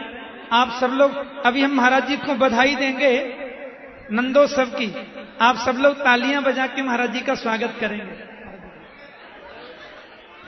सवेरे कथा ठीक 9 बजे प्रारंभ होगी। आप सब लोग 8:45 बजे पधारेंगे। श्रीमद् भागवत महापुराण की श्री सद्गुरुदेव महाराज की राजा रामचंद्र भगवान की श्री श्री कात्यायनी माता की जय जय श्री राधे। द्वारिकाधीश की परम मंगलमय परात्पर अखिलेश्वर अकारण करुणा वरुणालय भक्तवांछा कल्पतरु तड़िद्युति विनिंदक पीताम्बरधारी श्री बालकृष्ण लाल की वांग्मयी प्रतिमूर्ति श्रीमद् भागवत महापुराण। प्यारे प्रभु प्रेमियों, श्री श्री मां कात्यायनी की महती कृपा गोविंद की अनुकंपा, परम वंदनीय संत स्वामी विद्यानंद जी महाराज के विशिष्ट पवित्र सानिध्य में समागत समस्त संत विद्वान वृंदों की गरिमामयी उपस्थिति में सब माताएं, बहन, श्रद्धालु जन, हम सब लोग गोविंद की वांगमयी मूर्ति भागवत जी के भक्ति अनुष्ठान में समवेत रूप से एकत्रित हैं, जिसमें सायंकाल हम लोग भावना से कृष्ण जन्मोत्सव मना रहे थे। पूरे ब्रजमंडल में खुशी की लहर दौड़ गई। ब्रज के राजा हैं ना नंद जी, अब नंद जी के घर हुआ है लाला, तो ब्रजवासियों को खुशी तो होनी थी, सब लोगों के मन में प्रसन्नता तो थी ही, लेकिन नंद बाबा की खुशी को पहले बताया सुखदेव जी ने। नंदस्त्वात्मज उत्पन्ने जाता ह्लादो महामना, आहूय विप्रान वेदज्ञान स्नातः सुचिरलंकृत। नंदस्तु आत्मजे उत्पन्ने सती, नंद जी के आत्मज हुआ है, इसलिए बाबा नंद जाता ह्लादो महामना, आज महान मन वाले हो गए। और आहूय विप्रान वेदज्ञान स्नातः सुचिरलंकृत, बड़े बड़े वैदज्ञ और दैवज्ञ ब्राह्मणों को बुलाकर के नंद बाबा ने पहले तो देखो स्वस्ति वाचन किया। सायंकाल तो जब मैं पूज्य महाराज श्री की ओर देखता तो मुझे लगता था कि साक्षात नंद बाबा ही पधारे हैं क्या है। और उसी उत्साह में, क्योंकि अब नंद जी तो वे हैं ही हैं, उसी उत्साह में बाबा ने कितने आनंद से सब ब्राह्मणों का पूजन, कितनी सामग्री लुटाई, वो तो मैंने बीच में रुकवा दिया लुटवाने को। हाँ, क्योंकि श्रद्धालु तो फिर उमड़ पड़ते हैं ना। हाँ, तो मुझे लगा कहीं एक दूसरे के ऊपर न गिर पड़े, किसी माता बहन को लग न जाए। इतनी सामग्री नंद महाराज ने लुटाई। और देखो ये आनंद है, ये उत्साह की बात होती है, ये किया नहीं जाता, ऑटोमेटिक हो जाता है। कात्यायनी मंदिर की भक्तजनों ने, बहनों ने कितना सुंदर कल नंदोत्सव में भाग लिया, सब बधाइयां लेके आई, सबने उत्सव मनाया। ऐसे ही नंद बाबा के घर गोपियों की भीड़ उमड़ पड़ी। लिखा है गोप्य समृष्ट मणिकुंडल निष्कंठ, गोपियों ने अद्भुत श्रृंगार किए और सज धज करके सब गोपी आई। ब्रजवासी भी सज के आ रहे हैं। एक बार मैंने गोवर्धन में कथा करी थी, वहां के एक पंडित जी हैं, बीकानेरी पंडित, उन्होंने कराई कथा। बोले ठाकुर जी मेरी इच्छा है कि भागवत कराऊं। हमने कहा ठीक है। सो महाराज अब आपको क्या बताऊं, 80-80 वर्ष की मैया, 2-2 हाथ को घूंघट और ऐसे ठुमका मार के नाचे। एक माता जी को तो 2 आदमी पकड़ के लाए कथा में, चला ही नहीं जाता था। और नंदोत्सव आया तो जाने कहां से करंट आ गया उनमें, और ऐसा नृत्य किया कि सब लोग देखते रह गए। ये किया नहीं जाता, ऑटोमेटिक होता है। मेरे गोविंद का उत्सव है ना, अपने आप होने लग जाता है, अपने आप पैर थिरकने लग जाते हैं। नंदो महामनास्तेभ्य, नंद बाबा ने लाला के जन्म की खुशी में 2 लाख गायों का दान किया, ऐसा लिखा है कि धेनूनाम नियुते प्रादात् विप्रेभ्य समलंकृते। 2 लाख गाय नंद बाबा ने ब्राह्मणों को दान में दी। गायों के चरणों में जो खुर होते हैं ना, चांदी के बनवा के, उनके सींग जो हैं वो सोने के मड़ करके पक्के जराब की चदरिया उड़ाकर 2 लाख ब्राह्मणों को गौदान करी। बोलो जय श्री कृष्ण। हाँ, और 7 बनाए तिल के पहाड़, तिल के पहाड़ों पे और सोने की चादर बिछा करके 7 आचार्यों को वो दान करी। हे भगवान। और अटारी पर चढ़कर के बाबा बस दोनों हाथन से लुटाए रहे। इतना आनंद आज सबके मन में है रहे हुए। बजत बधाई धुन छाई त्यों लोकन में, आनंद महर के नचत सुर ताल की। लाला को जन्म सुन देवन आनंद भयो, दुंदुभी बाजे पुष्प बरसा रसाल की। फूले सब गोपी गोप आनंद उमंगन में, गोपन नवेली स्मृति भूली आज काल की। ब्रज में ब्रज चंद भयो, जसुदा फर छंद भयो, नंद घर आनंद भयो, जय कन्हैया लाल की। यह प्रकार से ब्रजवासी गांव में महाराज।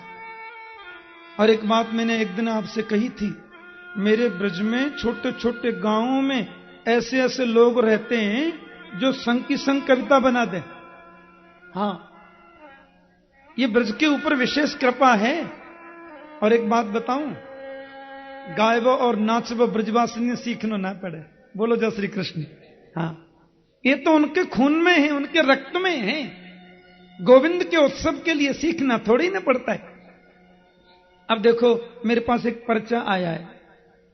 ये हैं जमुना प्रसाद जी शर्मा एडवोकेट, ये वकील साहब है। उन्होंने, अब देखो ये एडवोकेट हैं, ब्रजभाषा की कविता लिख के भेजी नंदोत्सव की। मैंने कहा ये मैं जरूर सुनाऊंगा। उन्होंने लिखा है बड़ा सुंदर कि खोज खोज हार चुके जोगी और यतीन्द्र जाहे, पायो नहीं पार जाको श्रुत के विनोद में। निर्गुण निराकार अलख अनीह आज, नेत नेत कह के बखानो गयो मोद में। कृष्ण कवि व्यास सुख नारद महेश शेष, जाकी खोज लाख रवि भाजो फिरे मोद में। सोई ब्रह्म नंदजू के घर अवतार लियो, जग जाकी गोद में सो जसुदा की गोद में है। देखो, जग जाकी गोद में सो यशोदा की गोद में। सारी दुनिया को अपनी गोद में खिलाए हुए बारो आज यशोदा मैया की गोद में खेल रहे हुए। भादो कृष्ण अष्टमी को कृष्ण को जन्म भयो, भादो कृष्ण अष्टमी को कृष्ण को जन्म भयो। जन्मत ही कंस को शंका भई काल की, कृष्ण को जन्म सुने खुशी भये ग्वाल बाल। नंद ने खुशी में खूब वर्षा करी माल की। बोलो जय श्री कृष्ण है। विप्र चहूं और सो आय के बधाई दे में, नंद और जसोदा दे में हाथी घोड़ा पाल की। यमुना कहें ग्वाल बाल खुशी है के गामे, सब नंद के आनंद भयो जय कन्हैया। देखो तो महाराज ये आनंद की बात है। नंद घर आनंद भयो जय कन्हैया, हाथी धीने घोड़ा दीने और दीनी। बालकन को हाथी घोड़ा बूढ़ेन को पालकी, और बालकन को लाडू पेड़ा बूढ़ेन को लापसी। बोलो जय श्री कृष्ण। हाँ, अब दांते ही ना तो लड़ुआ काते खाएंगे, तो उनके लिए व्यवस्था कर दई लापसी की। हाँ, और देखो एक विचित्र बात, भूल गए गोपी गृह गोपिकान भूल गए, हुलसी मचाई रत प्रेम सरसाई में। दूध दही घृत की कीच मची गैलन में, कीचन दे सबे पगे आनंद बधाई में। छोटी सुट चोटी कछोटी कर मोटी भई, जो दुबली पतली है ना वो लाला के जन्म के खुशी में मोटे है गए, और जो बहुत मोटे हैं वो धक्का मुक्की में लेवल में आ गए। बोलो जय श्री कृष्ण। हाँ, छोसी से छोटी कचोटी कर मोटी भई, और फैल गई तोंद बड़े मोद की अवाई में। राजी दिल मोहन बिहस में बिहस नंद, आज नाचे आनंद सो कन्हाई की बधाई में। ऐसो आनंद सब ब्रजवासी लोग मनाए रहे, इतनी सब आनंद की वर्षा भैया। अब तो महाराज आज हो नई बात सुनी आई, सूरदासी कह रहे हैं आज हो नई बात सुनी आई, मेहर जसोदा लाला जायो आंगन बजत बधाई। द्वारे बीड़ गोप गोपिन की बरनो कहां लो बढ़ाई। और रत्न भूमि सब छाई। आगे हमको याद ना है, बोलो जय श्री कृष्ण। हाँ, सूरदास जी को पद है बहुत बढ़िया। हाँ, सूरदास प्रभु अंतर्यामी नंद सुवन सुखदाई। सूरदास ने बड़ी सुंदर कविताएं लिखी हैं। जियो नंद लाला जियो श्याम लाला, पीली तेरी पगड़ी रंग काला। जियो श्याम लाला जियो श्याम लाला, पीली तेरी पगड़ी रंग काला। जियो श्याम लाला जियो श्याम लाला, पीली तेरी पगड़ी रंग काला। जियो श्याम लाला जियो श्याम लाला, पीली तेरी पगड़ी रंग काला। मथुरा से आए नंद लाला, मथुरा से आए नंद लाला, ब्रज गोपियन से पड़ गयो पाला। ब्रज गोपियों से पड़ गया पाला। जियो श्याम जियो श्याम जियो श्याम लाला जियो श्याम लाला, पीली तेरी पगड़ी रंग काला। जियो श्याम लाला जियो श्याम लाला, पीली तेरी पगड़ी रंग काला। मत रोवे रे कान्हा उआ उआ, मत रो मेरे कान्हा उआ उआ, मत रोवे रे कान्हा उआ उआ। मत रो मेरे कान्हा उआ उआ, तोहि समझावे सुनंदा हुआ। तोहि समझावे संदा हुआ। जियो श्याम जियो श्याम जियो श्याम लाला जियो श्याम लाला, पीली तेरी पगड़ी रंग काला। जियो श्याम लाला जियो श्याम लाला, पीली तेरी पगड़ी रंग काला। यहाँ खीर जलेबी पूड़ी लड्डू पुआ। खीर जलेबी पूरी लड्डू पुआ, आज जसुमती घर आनंद हुआ। आज यशुमती घर आनंद हुआ। कि आज जसुमती घर आनंद हुआ। आज यशुमती घर आनंद हुआ। जियो श्याम जियो श्याम जियो श्याम लाला जियो श्याम लाला, पीली तेरी पगड़ी रंग काला। जियो श्याम लाला जियो श्याम लाला, पीली तेरी पगड़ी रंग काला। यहाँ चरमर करे पलना।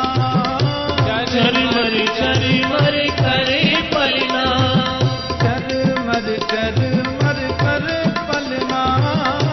चरमर चरमर करे पलना।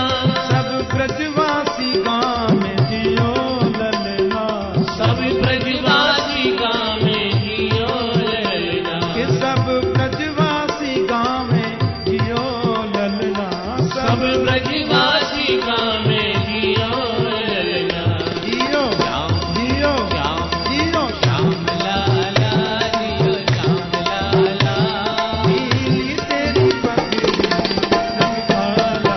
जियो श्याम लाला जियो श्याम लाला, पीली तेरी पगड़ी रंग काला। क्योंकि पीली तुम्हारी पगड़ी रंग काला। लाला पीली तेरी पगड़ी रंग काला। के श्याम पीली तेरी पगड़ी रंग काला। पीली तेरी पगड़ी रंग काला। गोपी आई गई और लाला को दर्शन कर रही हैं। अब देखो गोपी ने सबसे पहले कन्हैया को आशीर्वाद दियो। आपको मालूम है आशीर्वाद कैसे दियो जाए? देनो तो यूं चाहिए नदरानी, हमारो बहुत आशीर्वाद है, आपको लाला हजारें बरस तक जीवे। पर ऐसे नहीं उनके मुंह से कछु और ही निकल गए। गोपियां बोल तो रही कि 1000 बरस तक आपका लाला जीवे, लेकिन निकल गया कुछ और। ता आशीष प्रियुंजाना चिरम पाहीति बालके, हरिद्रा चूर्ण तैलाद भी सिंचन्त्यो जनमुज्जगु। आशीर्वाद दे रही है नदरानी, हमारो आशीर्वाद है आपको लाला 1000 बरस तक हमारो पालन करे। कहना था जीवे, और बोल रही है आपको लाला 1000 बरस तक हमारो पालन करे, हमारी रक्षा करे। चिरम पाहीति बालके, हे भगवान, असली बात निकल गई मुंह से। और हरिद्रा चूर्ण तैलाद भी सिंचन्त्यो जनमुज्जगु, हल्दी पीस करके दही में मिलाई और एक दूसरे के ऊपर सींच रहे। इतना आनंद मना रहे। एक बड़े बड़े तालाब बना लिए दही के, हाँ दही के तालाब बन गए, उनमें हल्दी पीस करके डाल दी, नहीं थोड़ा तेल भी डाल दिया। हरिद्रा चूर्ण तैलाद भी। अब कल के दिन तो मैंने कहा था ना सब पीले पीले पहन के आना, तो आप लोग सब पीले धारण करके आए थे। मैंने भी पीली बगलबंदी पहनी थी। अब कोई गलती से व्हाइट पहनकर आ गए उस दिन। क्या हुआ कि जो व्हाइट पहन करके आए, जो सफेद पहन के आए, ब्रजवासी कहां करें मालूम है? वहां के हाथ पामन को पकड़ के और दही के तालाब में फेंक दे। बम मिली भैया हल्दी, तालाब में डूबते समय व्हाइट है और निकल रहे हैं येलो। बोलो जय श्री कृष्ण। पीले होकर के निकल रहे, एक दूसरे पर छींट रहे। और बाबा तो महाराज इतने आनंद में आज भर गए। ये नंद महोत्सव के 18 मंत्र हैं, ध्यान देना। इन 18 मंत्रों का जो व्यक्ति रोज पाठ करता है, उस घर में लक्ष्मी की वृद्धि होती है। मतलब 18 मंत्रों का नियमित जो पाठ करते हैं। और अंत में लिखा है ततः आरभ्य नंदस्य ब्रजः सर्व समृद्धिमान हरेर निवासात्म गुणई रमा क्रीडम अभुन्नप। साक्षात रमा लक्ष्मी देवी आ गई और बाबा के भंडार में बैठ गई। बोले लुटाओ, तुम कितना लुटा सको। नंद बाबा जितना लुटाते हैं उसका 1000 गुना भर जाता है भंडार में। जितना देते जाए उतना बढ़ता ही जाए, कम होने का तो प्रश्न ही नहीं है। लक्ष्मी जी जहां बैठ जाए वहां कमी रह सकती है क्या? पर एक और बात, सब लोग तो लाला के जन्मोत्सव में पधारे, पर बलराम जी की मैया रोहिणी जी नहीं आई। नंद बाबा ने पूछी यशोदा जी से, क्यों जी रोहिणी महारानी नहीं पधारी? भैया बोली देखो वो को भी ध्यान नहीं रहे। अब दोनों दौड़े दौड़े गए, क्योंकि प्रोसित भर्तृका स्त्री का यह नियम होता है हमारी भारतीय पद्धति में कि पति के जीवन में यदि कोई संकट आ जाए तो स्त्री को ज्यादा सज धज कर किसी उत्सव में सम्मिलित नहीं होना चाहिए। अब रोहिणी माता के पति वसुदेव जी तो जेल में बंद कर रखे, कंस ने बड़ी बड़ी यातनाएं देता है उन्हें। वो बेचारी श्रृंगार करके उत्सव में कैसे जाएं? सुनंद बाबा ने कही, क्यों जी आप क्यों ना पधार रही? रोहिणी जी बोली, मेरा बहुत आशीर्वाद है, मेरी बहुत शुभकामना है। नंद जी ने की, मैं समझूं देवी, वसुदेव हमारे भी तो भाई हैं। कंस ने उनको बहुत कष्ट दियो, ये बड़ी तकलीफ की बात है, पर मेरे घर लाला को उत्सव रोज रोज तो नहीं होएगा, आपको चलना ही चाहिए देवी। भगवान सुखदेव कहते हैं कि रोहिणी च महाभागा नंद गोपाभिनंदिता व्यचरत दिव्य भासक्स्रक कंठाभरण भूषिता। नंद बाबा की आग्रह को कैसे टालें? मैया रोहिणी वे अवश्य पधारी नंदोत्सव में, और वस्त्राभरण भूषिता, आभूषण धारण करके माता रोहिणी आई और गोविंद को गोद में लेकर के बहुत नृत्य किया मैया रोहिणी ने। जय जय श्री गोकुलेश नंद के दुलारे गाया, जय जय श्री बाल कृष्ण नंद के दुलारे आशीर्वाद दिया। आनंद की बात है। अब ये नंदोत्सव तो चलना है नॉन स्टॉप 6 महीना। जब 6 दिन के हो गए कृष्ण, तो नंद बाबा ने की भैया अब आप लोग लाला को उत्सव मनाओ, मैं कंस को वार्षिक कर दे करके आऊं। बाबा चले गए कंस को वार्षिक कर देने के लिए, और जैसे ही वो कर देने के लिए मथुरा में पधारे, वहां पर श्री नंद जी को आदरणीय वसुदेव जी मिल गए। बोलो जय श्री कृष्ण। अब वसुदेव जी को देख करके बाबा नंद जो है ना, वसुदेव जी ने तो नंद जी को बधाई दी, महाराज बहुत बहुत बधाई हो भाई जी, आपके घर लाला को जन्म भयो, या के लिए बहुत बहुत बधाई। अब वसुदेव जी दे रहे हैं बधाई और नंद जी रो रहे हैं गले लगा के। रो क्यों रहे? बोले अहो ते देवकी पुत्रा कंसेन बहवो हता, एका वसिष्ठा वरजा कन्या सापि दिवम गता। भैया वसुदेव जी बड़े कष्ट की बात है, आपकी भार्या देवकी के जितने भी बालक भये वो सब बालक व दुष्ट कंस ने मार दिए। एका वसिष्ठा वरजा कन्या सापि दिवम गता, एक कन्या बाद में भई वो भी स्वर्ग में चली गई, सुन के बड़ो कष्ट भयो। अब वसुदेव जी ये तो कह नहीं सकते कि आपके घर जो छोटा वाला है वो भी मेरा है, सब पोल पट्टी खुल जाएगी। वसुदेव जी बोले नंद जी रोने धोने से मिलेगा भी क्या, कुछ भी तो मिलने वाला नहीं है। एक बेटा तो मेरा आपके घर है ही, बलराम जी का इशारा कर रहे हैं। अब रही बात छोटे वाले की, अजी हम तो छोटे को भी अपना ही मान लेंगे। बाबा ने की बिल्कुल विचार मत करियो, मन में छोटो भी तुम्हारो ही है, हम कोई अलग थोड़े ही है, हमारो सो तुम्हारो सो एक ही बात है। ऐसा उन्होंने स्पष्ट कर दिया, माने छोटा भी तुम्हारी बात तो सही कह दी ना। लेकिन महाराज मैं एक निवेदन आपसे करना चाहता हूं। नंद जी बोले कौन सो? बोले आपको मथुरा में रुकना नहीं चाहिए। करो वही वार्षिको दत्तो राज्यो दृष्टा वयम चन नयथेयम बहुतिथम संत्युत्पाताश्च गोकुले।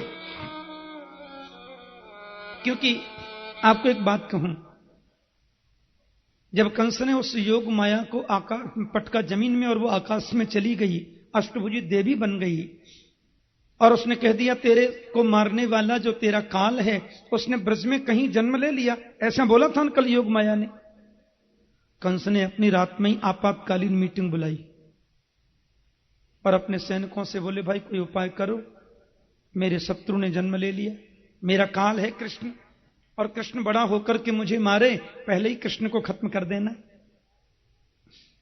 सैनिक बोले महाराज जी कृष्ण को हम लोग ढूंढेंगे कहां, उसका कोई चिन्ह तो है नहीं, विष्णु है वो साक्षात। हमने सुना है विष्णु का निवास वहीं है जहां सनातन धर्म है, और सनातन धर्म कहां है? जहां गौ ब्राह्मण संतों की सेवा। इसलिए कृष्ण विष्णु को ढूंढने का बस एक ही तरीका है। क्या? बोले हम लोग ऐसा करते हैं कि आज से इन ब्राह्मणों को तकलीफ देना शुरू कर देते हैं, ब्राह्मणों को कष्ट देंगे, संतों को कष्ट देंगे, क्योंकि विष्णु सब कुछ बर्दाश्त करता है, ब्राह्मणों की और संतों की तकलीफ उसको बर्दाश्त नहीं होती। जहां भी वो छुपा होगा ब्राह्मण संतों को बचाने जरूर आएगा, और एक बार आ गया तो हम छोड़ेंगे नहीं, बात खत्म। कंस ने कहा वो तो ठीक है, पर तुम लोगों को घुसने कौन देगा? आश्रमों में ब्राह्मणों के यहां कौन जाने देगा? अरे जबरदस्ती पकड़ पकड़ के जमुना जी में फेंक देंगे। अरे क्या कहते हो तुम लोग? ऐसा करोगे तो समाज में क्रांति आ जाएगी और पूरा जनमानस ब्रजमंडल का मेरे विरोध में हो जाएगा। हां, और जनमानस विरोध में हो गया तो मेरी राजसत्ता खतरे में पड़ जाएगी, और कोई उपाय सोचो।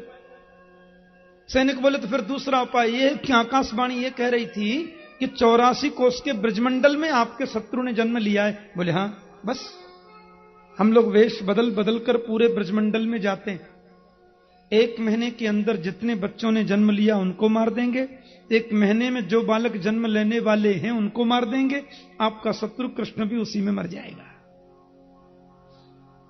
अरे भाई वो तो ठीक है, पर तुम्हें घर में कौन जाने देगा? बच्चों को इतने मारोगे तो कौन घुसने देगा घर में? बगल में खड़ी थी पूतना मौसी जी। ये पूतना कंस महाराज की बहन है, तो हमारे कन्हैया की मौसी हो गई कि नहीं? खास नहीं है तो अगल बगल की सही।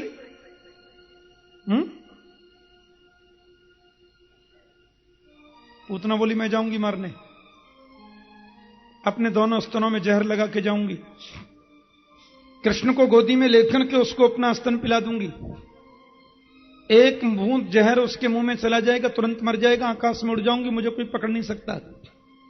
कंस ने कहा बहन जी वो तो ठीक है, लेके 5-5 इंची के दांत, इतना मोटा लंबा तगड़ा शरीर, काला काला चेहरा, कौन घुसने देगा आपको घर में? उतना बोली दांत लंबे तो क्या हुआ, कैंची से छांट के चली जाऊंगी। शरीर काला है तो क्या हुआ, ऊपर से प्लस्तर लगा के चली जाऊंगी, मेरे को कोई नहीं पकड़ सकता। फिर भी आपको लगता है कि लोग मुझे पहचान लेंगे तो घूंघट लगा जाऊंगी, उसमें तो कुछ पता नहीं चलता, सो रहे हैं कि जग रहे हैं, सुन रहे हैं कि बस। बड़ी सहायता मिलती है उससे महाराज। पूतना ने भी अपने चेहरे को ढक लिया होगा, श्रृंगार किए होंगे अपने स्तन से।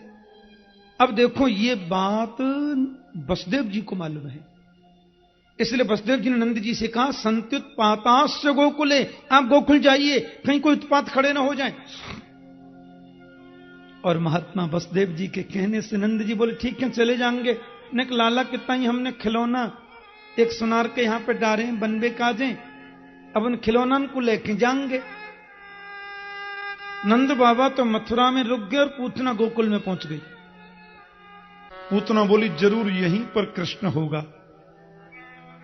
हमारे ब्रजमंडल के जो गांव है ना, आहा, सच्चे भोले ब्रजवासी तो ब्रज के उन गांवों में वास करते हैं। शहरों में तो थोड़ा खिचड़ी हो गई है, बोलो जय श्री कृष्ण। लेकिन जो पक्का खांटी ब्रजवासी है, जिसमें भोलापन है, उसका दर्शन करना है तो ब्रजमंडल के छोटे छोटे गांवों में देखो। हाँ, कितना प्यार बरसता है। कोई नए कपड़े पहन के जाए तो लोग छत पे खड़े होकर देख लें कहां से आयो, काई को आयो, कौन है भैया। वाणी में प्यार बरसता है। एक बार 84 कोस की परिक्रमा देने मेरे गुरुदेव पधारे।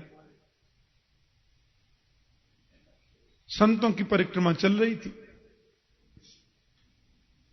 मैं बाहर से आया तो पता चला कि गुरुजी परिक्रमा में गए, अभी बरसाने के पास है परिक्रमा। तो मैंने कहा चलो दर्शन करिया। मैं संतों के 2 दिन को आया था। मैं जब गया तो वहां बरसाने के पास किसी गांव के सरपंच ने पूरे संतों का भंडारा अपने घर दिया। तो मैंने देखा कि वहां परिक्रमा में एक परमहंस जी महात्मा थे, परमहंस, और वो नमक भी नहीं खाते, मिर्च भी नहीं खाते, दूध दही भी नहीं खाते पीते, खाली रूखी रोटी पानी में गला के खाते थे। बेचारे गांव के सरपंच ने बड़ी खीर पूड़ी रबड़ी बड़ी व्यवस्था करी थी, चकाचक भोजन बनवाया था।